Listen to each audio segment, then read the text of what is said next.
Bien, encantada de estar acá. Bueno, un gusto para nosotros tenerte acá. La idea es que hablar un poco de endometriosis, de eso que vos conocés muy bien y que lo has puesto un poco a punto en lo que es el Uruguay en el tema del abordaje de la endometriosis y de la importancia que tiene este tema.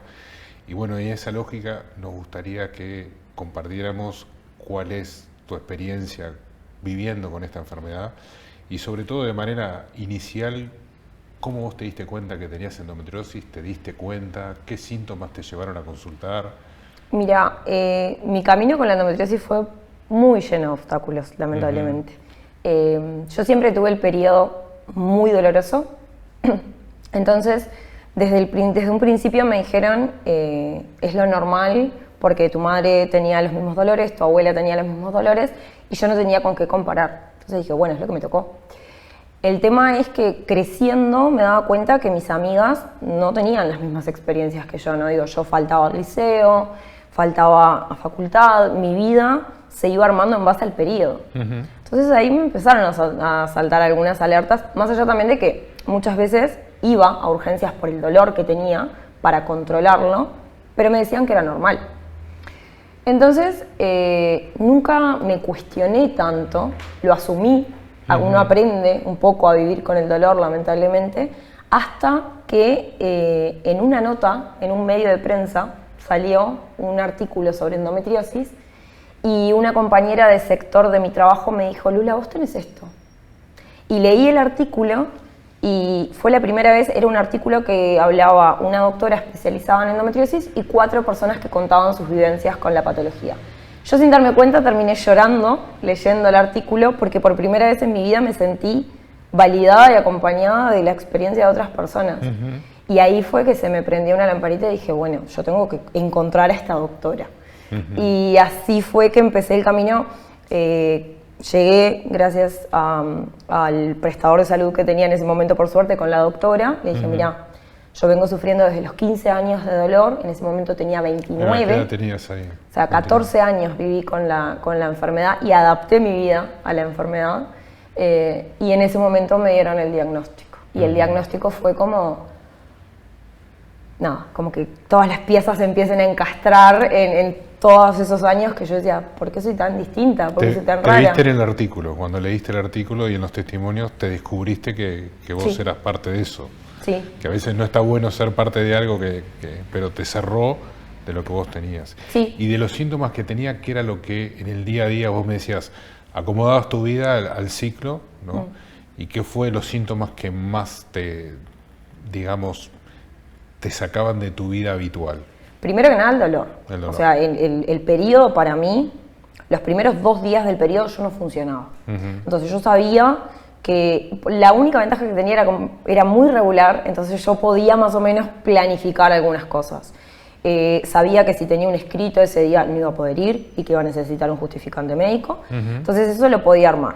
Pero después las 2 cosas creo que me marcaron más a lo largo de todos estos años y que todavía sigo lidiando un poco porque por más que tengas el diagnóstico y que tengas un camino hecho, hay algunas cosas que siguen siendo difíciles. El tema gastrointestinal, de que yo tenía muchísimos síntomas de diarrea más que nada y de incontinencia muchas veces, y el tema de los sangrados. Yo sangraba mucho. Entonces, para mí era me ponía muy ansiosa salir a la calle durante esos días. Habiendo pasado los 2 primeros días en los que estaba tirada en la cama y no me podía mover, yo seguía con los sangrados, tenía los problemas intestinales y me pasaba que me daba miedo andar en la calle y mancharme o de repente no poder acceder a un baño. Entonces son cosas que es difícil de armar en tu vida. Yo tenía una muda de ropa en mi trabajo, andaba siempre como con una valijita con cosas por cualquier cosa. Y esas estrategias que utilizabas o que te armaste vos como estrategias estaban en ronda a tu ciclo. Exacto. No te pasaba el resto de los días del ciclo. O sea, ¿pasabas, como decimos nosotros, asintomática del resto de los meses o el resto del tiempo o no? Al principio sí. O sea, al principio era solo el ciclo, ¿no? Y era como, qué tortura esto.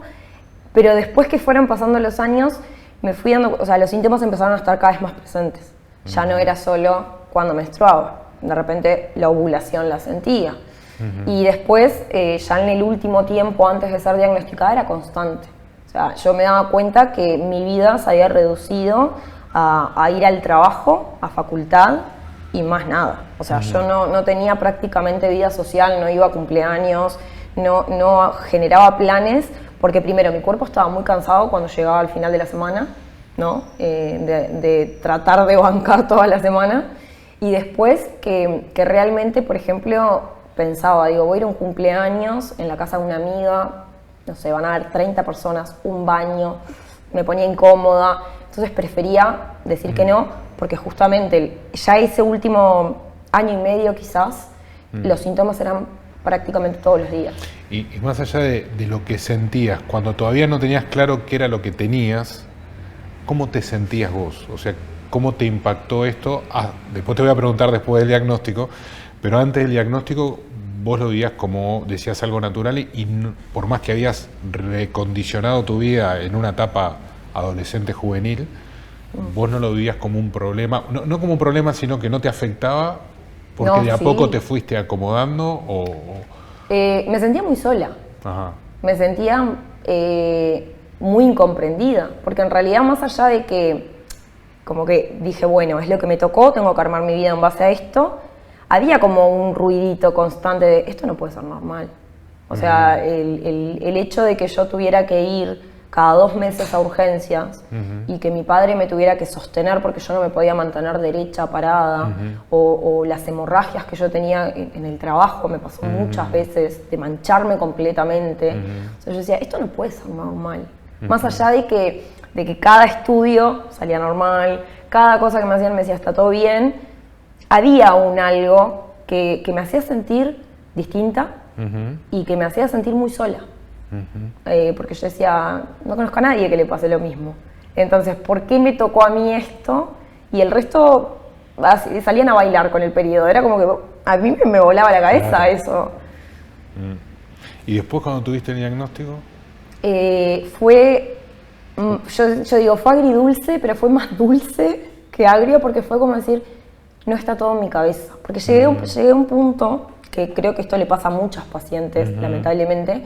Fíjate que 14 años dando vueltas, yo pasé por 3 prestadores de salud, fui a todos los ginecólogos, todos los médicos que se me ocurrían, ¿no? Gastroenterólogos, médicos generales, me mandaron hasta estudios de alergia, todo tipo de cosas, todo me daba bien.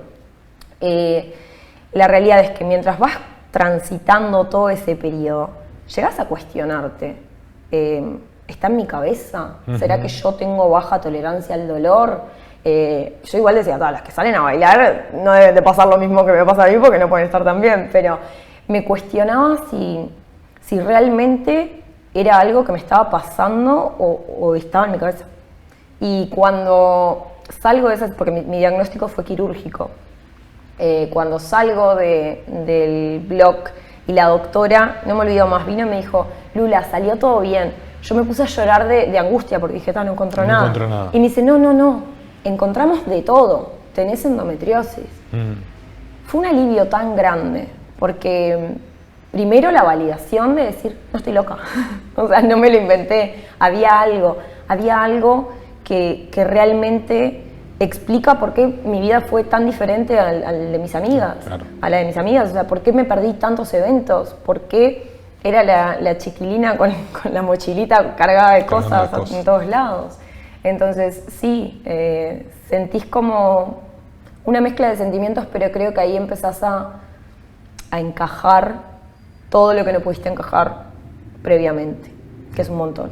Porque viste, Lula, que bueno, ahora sabés porque te has ocupado del tema, viste que todo lo que vos explicás, creo que lo que te jugó en contra un poco es propio de esta enfermedad, ¿no? De manifestarse por síntomas que a veces pasan inadvertidos, que a veces el cuerpo médico no lo tenemos tan presente, y el hecho de que no te tiene que doler la menstruación o que la menstruación no tiene que ser dolorosa es algo que está acuñado hasta socialmente, ¿no?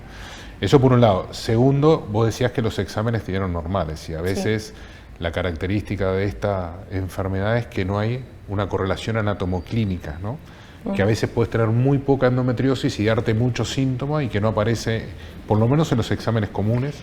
El tema, yo tenía bastante endometriosis. El tema, claro, era que en esa época encima no teníamos los ecógrafos que tenemos hoy, Claro. no teníamos los La técnicos. resonancia Claro. que se aplicaba a Entonces, esto. yo también me tocó en una época que yo pienso, si fuese hoy, las cosas quizás serían Se hubiera diferentes, cortado el ¿no? camino. Claro, no hubiera esperado los 14 años que Claro. esperé. De todas maneras, también siento que hemos recorrido un buen camino en estos últimos años, pero que no estuvo nunca bueno la normalización del dolor, porque es como que todo, mi entorno lo normalizó, porque bueno, ser mujer duele, y también los médicos, hasta hace no mucho se normalizaba que fueses doblada de dolor. Entonces eso también son muchos obstáculos que son, sin duda, son socioculturales y que tenemos que romper esas narrativas, ¿no? Porque si una persona no se puede mantener parada, no es normal. Entonces yo cada vez que iba era como que, ¿me viste por un dolor de ovarios? Claro. Y eso me hace sentir culpable, porque decía, Claro. no puede ser que no aguante. Sí. Y después siguió el de Rodero y seguiste consultando hasta en el exterior. Tuviste Sí, lo que consulta. pasa es que, claro, esto no es para asustar a nadie. La enfermedad, cuando la tenés tantos años sin tratar, ¿no? En muchos casos puede que no genere lesiones a largo plazo, pero en mi caso, lamentablemente, había muchos nervios involucrados. Entonces, tuve cirugías acá en Uruguay que me ayudaron en su momento, pero también tuve la suerte de tener una doctora que supo hasta dónde llegar y que me dijo, mira, tu caso a mí me excede. Lo mejor que te podría pasar es que te opere un experto en el extranjero por las características que tenés. Y yo agradezco mucho eso, porque la doctora antepuso mi bienestar a, bueno, vamos a probar o a ver qué pasa, pero también es otro obstáculo, porque yo tuve que salir a juntar el dinero para operarme en el extranjero. Mis compañeros de trabajo hicieron colecta. Una persona de mi entorno, que yo digo que es mi ángel de la guarda, fue quien me prestó lo restante, y hasta hace poquito estuve pagando eso, una cirugía que me hice hace más de 2 años y medio. Entonces, una de las cosas que yo cuestiono mucho, ¿no? Quizás desde mi lugar como paciente y desde el perfil que creé, es que a mi entender la salud no puede ser un privilegio, porque si tenés que llegar a gastarte todos tus ahorros o endeudarte, vender un auto o lo que sea para poder acceder al tipo de tratamiento que necesitas, es que hay algo que nos está fallando, ¿no? Capaz, y ahí es donde tenemos que empezar a tratar de cuestionar y ver qué podemos cambiar. Y ahí una pregunta sobre el otro paso. ¿Cuándo vos de tener la enfermedad y de tratar de hacer todo el camino, lo agarrás como una militancia de la enfermedad? Decir, bueno, hago un paso más hacia la sociedad civil, me embandero de esto y voy a hacer una abogacía para que este tema figure, esté en agenda y todo lo que has logrado, ¿no? Hasta la película, digo. Entonces, ¿cómo fue ese clic que hiciste? No lo pensé tan así, ¿sabes? O sea, en realidad mi razonamiento fue, me diagnosticaron y me dijeron, tenés endometriosis. Lo que hace cualquier persona hoy en día, googleé. Estaba todo en inglés. Yo dije, qué raro. Me mandé traer 2 libros por Amazon mientras yo estaba operada, ¿no? Quieta, no me podía mover. Me leo los libros en inglés y digo, no puede ser que te diagnostiquen una enfermedad que es impronunciable los primeros 2 meses porque una enfermedad, el nombre ya de por sí es difícil, y que encima no haya información. Entonces se fue dando como muy naturalmente, que a mí me gusta mucho aprender, me gusta muchísimo leer y me gusta saber de lo que hablo. No me gusta hablar de cosas que no sé. Entonces me puse a aprender de la enfermedad y en paralelo dije, bueno, ¿qué puedo hacer yo para tratar de ayudar, ¿no? a alguien que diagnostiquen con esta enfermedad y, por ejemplo, no sepa inglés? Claro. Entonces creé en su momento un primer perfil, en marzo de 2021 lo creé desde el hospital, desde una de las internaciones, y me puse a traducir cosas. O sea, los primeros posts eran como muy básicos de información, no tenía ni idea de manejo de redes, no sabía usar Instagram yo, o sea, no sabía subir una historia. Fui aprendiendo sobre la marcha y también a mí me sirvió mucho como ancla, como para mantenerme con un propósito, porque yo también tuve que dejar de trabajar por el daño que tenía en los nervios, por el dolor, o sea, fue inviable que mantuviera mi trabajo. Entonces me dio un propósito, me dio como decir, bueno, en este momento de mi vida yo tengo que hacer un parate de lo que es la vida que quizás entendemos como normal, ¿no? El trabajo de las 8 horas en una oficina, y necesito tener un objetivo. Entonces se fue dando todo muy naturalmente. Después ese perfil, que era Endo Uruguay, lo siguieron otras compañeras porque yo decidí abrirme otro y enfocarme más también en lo que es ser enfermo crónico joven, con todo lo que conlleva, no solo físicamente, sino emocionalmente y culturalmente. Porque hoy, por ejemplo, yo soy una jubilada de 33 años. Y lo digo en voz alta muy pocas veces, es difícil de aceptarlo, de amigarse, más allá de que la jubilación es algo flexible y que cuando yo esté, además de la endometriosis yo tengo una enfermedad rara, entonces tengo las dos cosas, cuando yo esté mejor puedo volver a trabajar. Hoy mi situación es que soy una joven de 33 años jubilada y pesa en lo emocional, es difícil.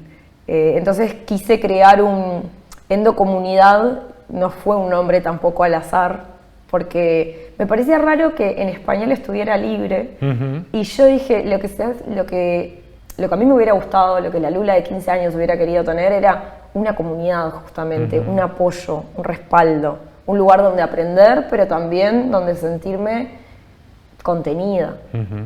Entonces se fue dando todo muy, muy fluido, ¿viste? Yo casi que no lo fui eligiendo. Está bien. Bueno, pero más allá de lo fluido que se fue dando, digo, fue una etapa de construcción, que vos ahora lo ves como fluido, pero el día a día no debe haber sido muy fácil. Y más allá de tu espacio, ¿qué le dirías o qué le transmitirías a una mujer que hoy, o niña, que empieza a tener dolores menstruales y que puede pensar que tiene esto? ¿Qué consejo le harías? Que confíe en su cuerpo y en su instinto. Porque si sentís que hay algo que no está bien, probablemente es que no esté bien. Entonces, hoy existen un montón de herramientas, hoy tenemos la información al alcance de otra manera, y que insista. Porque yo creo que una de las cosas que cuesta más, a mí me costó mucho también, fue el cuestionar. Desde el respeto, pero yo, cuando un médico me decía, ¿está todo bien? Yo decía, bueno, está todo bien. Porque entonces cuesta el confiar en uno y decir, no, mira, discúlpame, pero yo me siento mal, podemos buscar otra alternativa, podemos ver. O sea, creo que eso es lo fundamental. Confiar en el instinto de uno mismo, y que si sentís que algo no va bien, buscar las herramientas, hablar obviamente con el entorno, eso es fundamental, pero si no hay apoyo desde el entorno, creo que hoy por hoy la ventaja de las redes es que pones endometriosis y te van a saltar un montón de grupos, de lugares a los que acudir, y que te puedan ayudar a navegar la situación más fácilmente. ¿Y cómo ves ahora que estás más cerca, obviamente no cerca del diagnóstico, porque ya lo tuviste y tuviste un camino, cómo ves la realidad nacional en cuanto a la endometriosis, desde el abordaje médico, desde los blogs, las posibilidades, el que estemos haciendo esto? ¿Cómo ves la situación real de la endometriosis en el Uruguay de hoy por hoy? ¿Ves alternativas? ¿Tenés esperanzas? Sí. O sea, este espacio nomás ya me pone súper feliz. Hubiera sido impensado hace 4 años y medio cuando me diagnosticaron a mí. O sea, yo creo que desde enero de 2020 hasta ahora, que fue como, bueno, le pusimos nombre a lo que me pasaba, ha cambiado muchísimo para bien, y eso me pone muy contenta y me da esperanzas, porque los médicos se están especializando, hay mucho más interés en el tema. También, obviamente, los pacientes insistimos bastante, y somos un rol importante, que creo que el paciente tiene que ser más activo, ¿no? De lo que hablábamos hace un ratito, de tratar de cuestionar desde el respeto, del intercambio. Se están creando equipos, eso me parece fantástico. Nos queda un montón de camino, sin duda, pero pero que haya este tipo de aperturas, que yo esté acá sentada contigo hablando, no como médico-paciente, sino como dos personas que intercambian. Yo no sé si hubiese sido tan sencillo hace unos años. Entonces, creo que se está yendo en la dirección correcta y creo que los médicos están siendo mucho más flexibles, ¿no? A la hora de estar abiertos a este tipo de intercambios, ¿no? De que el paciente en realidad es su fuente principal de información, ¿no? Entonces, creo que es fundamental la confianza mutua. O sea, se tiene que dar un espacio de confianza mutua, porque si yo no confío en vos que me estás tratando y vos no confías en lo que yo te digo, que de repente es fácil quizás caer en el, bueno, pero están todos los estudios bien, ya está, no sé, anda a terapia. Es difícil llegar a un diagnóstico. Y creo que hoy eso, por suerte, está cambiando para bien. Bueno, Nura, tú hablabas más de tener un cuerpo de especialistas y eso, y me parece que está bueno que tú que viviste todo este pasaje y este camino arduo, nos ayudes a pensar de repente una unidad de endometriosis, qué profesionales o técnicos tendría que tener en cuenta, vale decir, llevar un resumen de lo que vos necesitaste o te hubiera gustado tener en este camino, ¿no?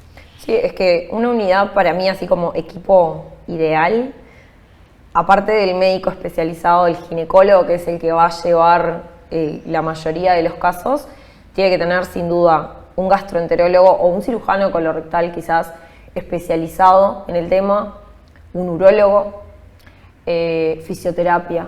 Es tan importante y tan difícil de acceder a la fisioterapia pélvica y no solo la pélvica, sino la miofacial, o sea, trabajar con el posoperatorio y lo importante que es tener las herramientas para evitar las adherencias, para evitar los dolores. Nutricionista también, son cosas que en el día a día como paciente necesitas y que lamentablemente todavía no estamos en condiciones de dar todo en una misma unidad, ¿no? Y una nutricionista, por ejemplo, un nutricionista que se especialice en endometriosis, en problemas hormonales, ayuda un montón. O sea, yo todo eso lo navegué como pude y me hubiera gustado que existiera esa unidad y estoy segura que va a existir en algún momento acá en Uruguay, no tengo dudas. Pero creo que tendría que ir enfocado con lo multidisciplinar y vernos como pacientes que tenemos muchas cosas y no una sola cosa que es lo ginecológico. Sabes que eso, el abordaje desde lo digamos, profesional o lo interdisciplinario es el concepto que generalmente uno trata de buscar en el abordaje de todas las pacientes. Y terminando, me gustaría hacerte una pregunta que capaz que es retrospectiva, pero ¿qué te hubiera gustado encontrar del cuerpo profesional médico cuando vos consultaste?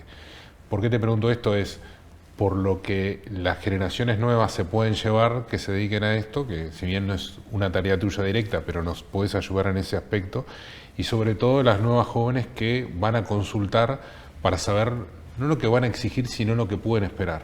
Entonces, ¿qué es lo que a vos te gustaría haber encontrado desde el punto de vista profesional en este camino? Escucha activa de parte del médico, porque yo creo que está dado por múltiples factores, ¿no? Que de repente las consultas son cortas, entonces están apurados, pero está demostrado, y muchos especialistas dicen que, no solo para la endometriosis, para muchas cosas, si el médico escucha de forma activa al paciente, la endometriosis no es algo raro de pensar. O sea, si de repente volvemos 18 años atrás y la Lula de 15 le hubiera dicho al médico, no, porque mira, yo cada vez que menstruo termino 2 días en cama, me pasa que me duele la espalda baja, tengo sangrados, tengo problemas para ir al baño. Solo con escuchar eso, quizás hubiera saltado la probabilidad de la endometriosis. Entonces yo creo que si pudiera pedirles algo hoy a los médicos, es quizás eso, dentro de las posibilidades, escuchar al paciente y quizás hacer las preguntas no como correctas para evitar, o sea, en 20 minutos le puedes evitar 14 años a una persona de peregrinaje médico y búsqueda de preguntas.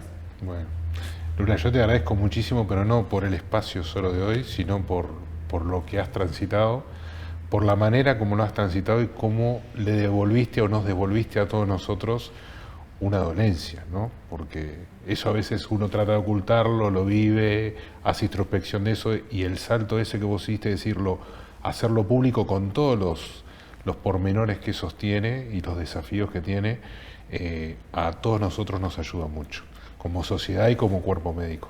Ay, así gracias. que sos muy valiente, te felicito. Muchas gracias. Y bueno, y nos vemos en otra. Ojalá, Claro que porque sí. eso significa que vamos a seguir hablando de endometriosis. Me encanta. Vale, Gracias. Un gusto, Luna.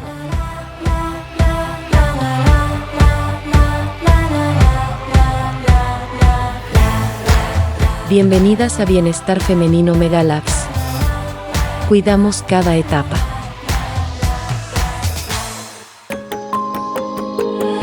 Megalabs. Somos bienestar.